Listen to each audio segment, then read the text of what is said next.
Dude, this is one of the coolest things we've ever done. So if you haven't seen recently the new doors we made for the CNC shop, shame on you. They're really cool, and I got a lot of inspiration for those from Lord of the Rings and Game of Thrones, and some of those fantasy worlds that I'm personally a big fan of. The next element of these doors is going to be the handles. Now in our previous shop, Sam came up with an idea to use some hatchets that looked like they were stuck into the doors, and we did them on both sides, and I welded them in the door, and it was a super cool project. Well, we don't want to go that far on this one, but what I do want to do is use axes, bigger axes, and more medieval looking axes. And this time, instead of buying them, we're gonna make them. So we've got the old Google here, and I typed in Scandinavian axe. Why? I don't know, but as I was doing some more Googling last night, Scandinavian axes seem to be in the style we wanted. We want to go with a bearded axe, which is going to be an axe that has this dramatic beard looking thing. Now, I don't have a forge, so we're gonna have to draw the line somewhere. This is kind of my vision for what I want to do here. So I do like this shape of head, and what I'm thinking is I'll just draw one out and then we can cut one out of metal. I'm literally just gonna wing measurements on this, because I have absolutely no clue. Just go with kind of something that I like the look of, because this is not gonna function. So for all of you blacksmiths out there that are just gonna judge me, one, thank you for your judgment and your time. But two, this is literally a prop, so leave me alone. Because my goal here is to figure out the shape. I'll come back and I wanna etch it. I think I'll be able to kind of shape it a little bit more once I get to the good stuff. And because this is gonna be fake, we're gonna have to get super squirrely on how the hell I'm gonna make this actually stay on a door. Because we don't have a forge and we can't do any drifting, and then I don't feel like going to someone else's shop to try to do it right now. Because I'm incredibly impatient, as all millennials are. Yeah, let's cut this out, let's do this thing.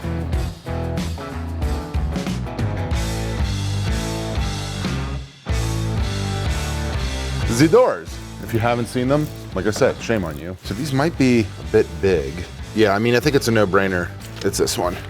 For sure. And then I'll do probably like a 2.5, 30-inch to, yeah, that's about right. I like that. What do you think? That's a head nod. Let's go get some metal. So I've got these 2 pieces of 5/8 inch plate from a project like 6 years ago. So anyway, kind of use the stencil to make the outline, so then I don't have to kind of trace it. Basically shimmy it around.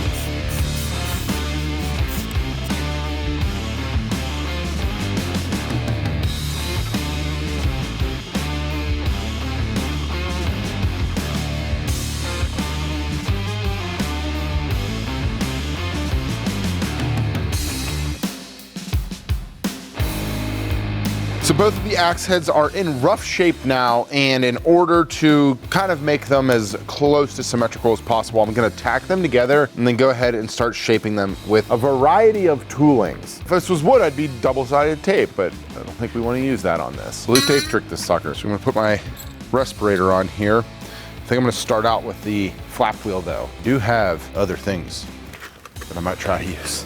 We'll see.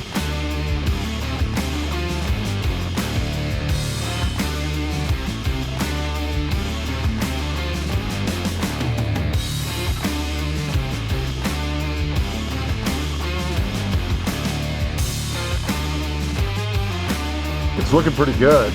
Kind of looks like an axe head. Now I gotta figure out what to do next.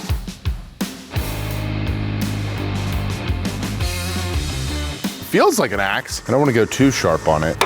All right, so these are looking pretty sweet. I think I'm gonna make a template for what I want the handle to look like. So let's go over to the bench. And I'm just gonna kind of freehand this based on what I've seen. I wanna get a little bit of curve in it. I feel like axe handles always have a little bit of curve in them, and I don't know what the reason behind it is. I kinda wanna do something like this.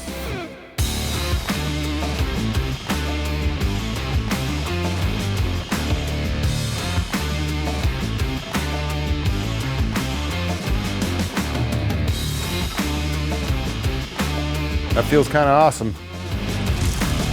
Pretty sweet. So I got this chunk of oak here. It's a straight up potato chip, but I've got some nice straight grain in these 2 parts. I'm gonna try to get the handle out of here. So I'm gonna cut out something and make it straight, and we'll go from there.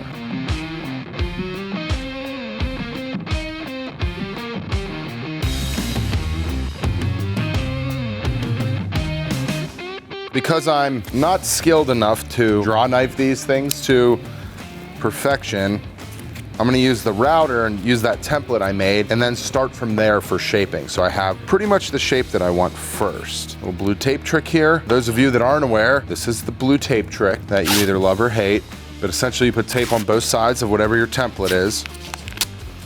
Or if you wanna put two things together. One side, you put CA glue on, and the other side you hit with activator. Then when you lay your template on it, it should hold just like double-sided tape. Now, go to the router.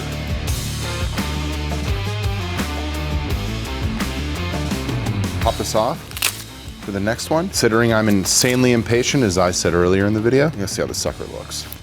That looks like an axe. That looks pretty freaking sweet. That's gonna be so cool on the door. Just a subtle curve, I think. Oh, that'll be cool. Before we start shaping, I think I want to inset the head a little bit into the handle, and then I'll fix it with resin. In a typical axe, I'd round the top and it would have some sort of through tenon with a wedge on the top, but these are just for looks, and I think it'll hold up nicely if we just, because we'll be mounting them here and here. So I wanna make a little bit of a pocket.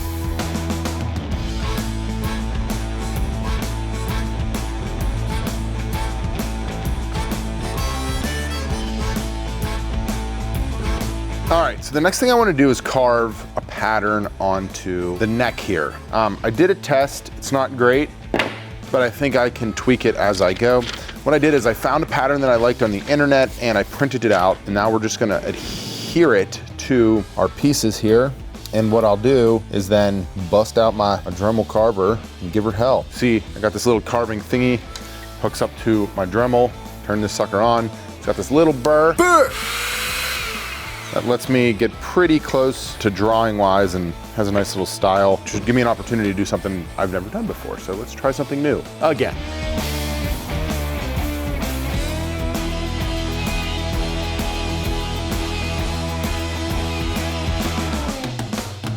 So I'm gonna try to paint the interior lines if I can get some damn spray paint.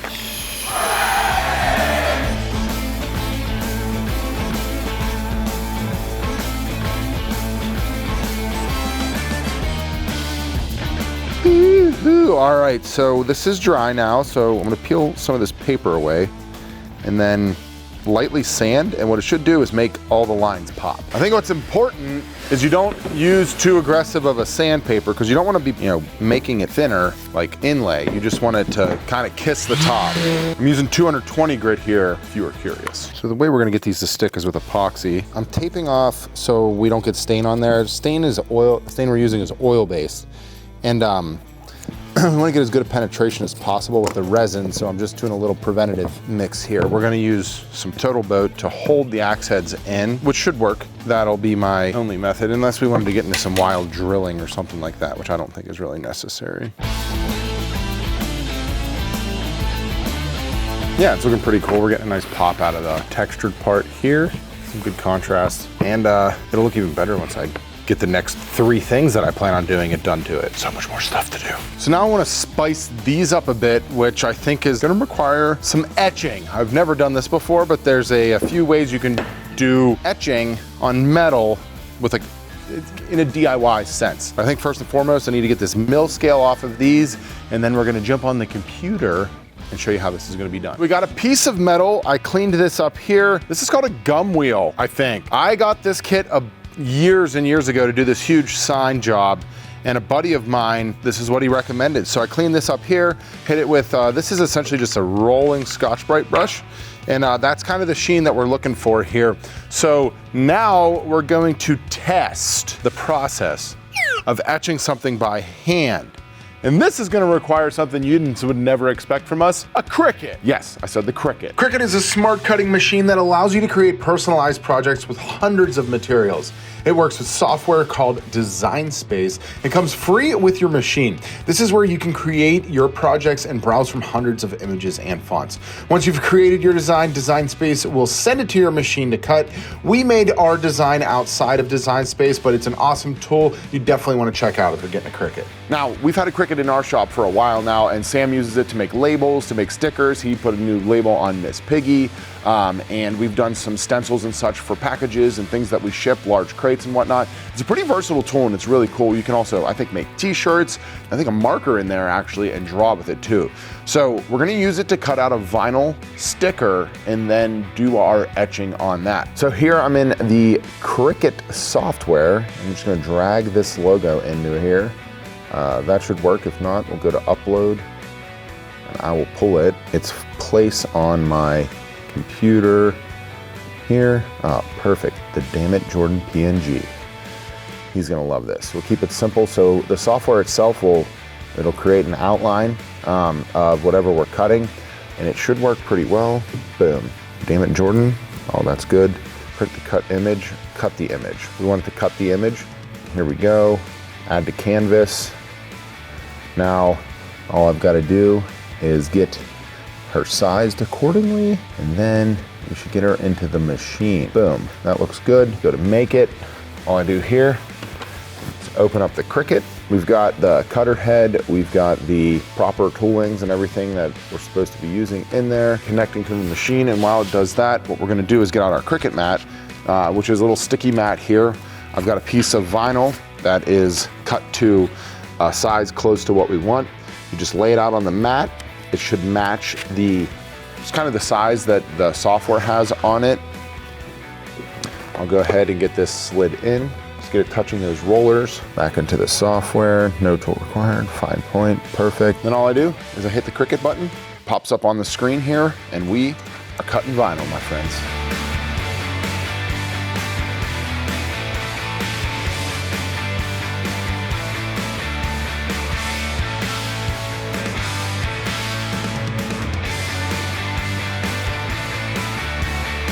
Now what I want to do is I come in here, and this is pretty tight. Can I take this off of the sticky mat to do this part? Sam's our resident Cricut expert. So now what I'm going to do here is pick out the parts that I want to etch. Jordan's currently at the store, so if we can get this done before he gets back, this will be a great surprise. Now we have some transfer paper, which you then want to get yourself a piece that's close to the same size. Definitely don't suggest doing this on a bench that you did not clean off. That's covered in sawdust. Tell you what, it's pretty satisfying. The only thing I would say on this is just a little bit in the A. That's more because I'm a jackwagon. So the reason that we're up front here is because this is the best ventilated aspect of our shop. We've got the garage door open, and we're going to go ahead and start the etching process. So a couple things you need. We got a cup of water here. We need some table salt. Salt up your water mix, give that a nice stir. Then you're gonna get a 9-volt battery, and we'll have a link for these in the description if you wanna try this at home, but we've got the positive on the red and the negative on the black. We're gonna take the positive, that will attach to our metal. The entire thing's metal, so I'll be able to just clamp it out there. And then the most important thing here is make sure you have an organic vapor respirator. Just put that sucker on because you don't want to breathe this stuff in. Then what we're going to do is we're going to take our Q-tip here. That will go into the negative lead. We'll dip it in that salt water, and then what we'll start doing is running an electric current through the metal, and it'll start etching, and we'll just go over the open spots here. So let us etch. So you can see it's starting to literally get dirty, which means that it's etching. You got to have the black part on the wet part. So wet the other side, go down the line.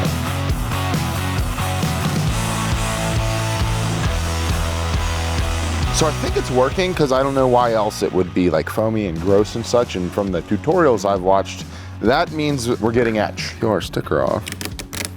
Oh, damn. Dude, that's cool. That's cool. That's so cool. Nice. So that actually worked really well. And because it's etched, it's like into the surface. Science. Science rules. The etching worked out sick. Now it's time to jump back on the gum wheel and get our actual blades cleaned up. Axe heads. Sorry. Let's rip.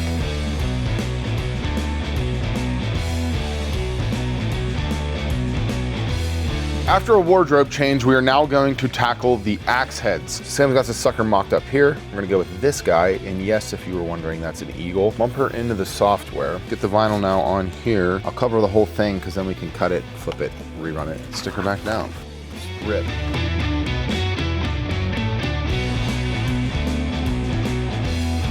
Both of them are on here. My goodness, is that intricate. Whose idea was it to be this awesome? Pull these off of the sticky back, and then we will get them onto the transfer paper. All right, so that part is good. Peeled the wrong part of the eagle off, so we're gonna have to reprint those. So I'm a nimwit, and I peeled the wrong side off the first ones, so we had to redo the eagles, hence why it's not on one sheet anymore. But we've gotten this far. Now it's time to try and peel and reveal the freedom that is. Some of these little parts aren't coming through, but I don't know what I'm gonna do. I think the intent was to kind of go with the curve, right? Peel off this adhesive paper and hope that that stuff stuck to the metal. Yes, we are super close to being in business. Because we couldn't forge, I thought I had to take it to another level. I was talking to Max Randolph on the internet yesterday though. He then made a comment on his IGs, like if you want to sign up to be a patron, he has a pretty cool group. They do patron stuff once a week and all that. And I was like, can you sign up to be best friends? And he just replied with the, did we just become best friends emoji? We're not best friends.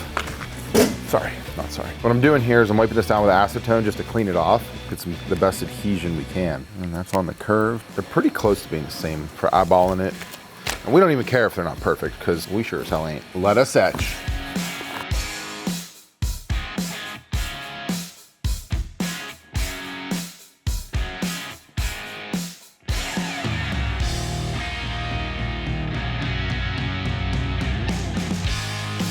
So I've got some Black Magic, which is a metal patina, and just gonna hit it after just to get that extra darkening. I can already tell that that's working awesome. Probably could have just done this from the get-go, but the etching process was so cool. For those of you that are gonna ask, the reason you don't just pour, like use the Sculpt Nouveau or the blackening is because that can happen. So I'll have to touch that up. How freaking cool is that? Oh, it looks so good. Dude, this is one of the coolest things we've ever done. Dude, look how good this looks. That is so unbelievably crisp. It looks so much better than anything I could have anticipated. Sick, I tell you. Now, so these suckers don't rust, I'm hitting them with a coat of clear enamel. You could also use like a wax. That would probably work just as good, but we have this, so. All right, now on to the fun part. Let's get our handles. Wow, the home stretch. So to finish these suckers, we're gonna use some Rubio just because we wanna keep moving, so yes. So before we get these suckers mounted, a little final touch. I wanna wrap the bottom of the handle in leather. This is well, I guess you could call it a dark brown pull-up leather, which has a bunch of different tones in it when it gets wrinkles and stuff, which I think would be pretty cool. The thought process here is to be awesome. 1, 2, make this even more awesome, and make it something proud that Gimli wouldn't mind yielding.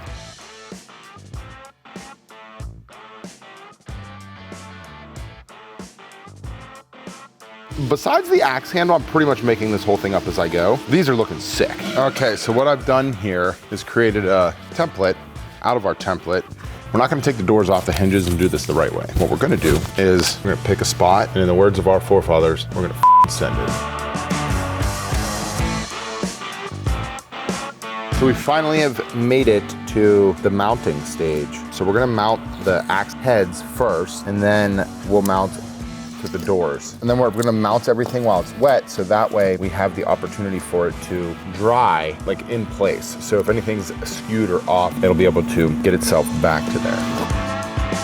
So we're gonna put Total Boat Fixo in this side and in the door.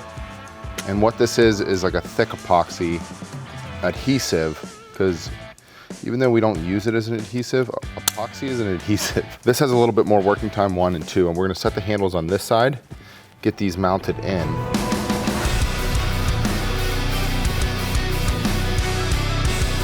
Oh, it just feels, I feel like we need to get an automatic noise that plays every time you open these, because these things are hands down coolest door handles I've ever built. I like these so much more than the last shop, solely just because we got to make them completely from scratch. If you like this project, don't forget that I made these doors as well, and I have another video on doing handles just like this.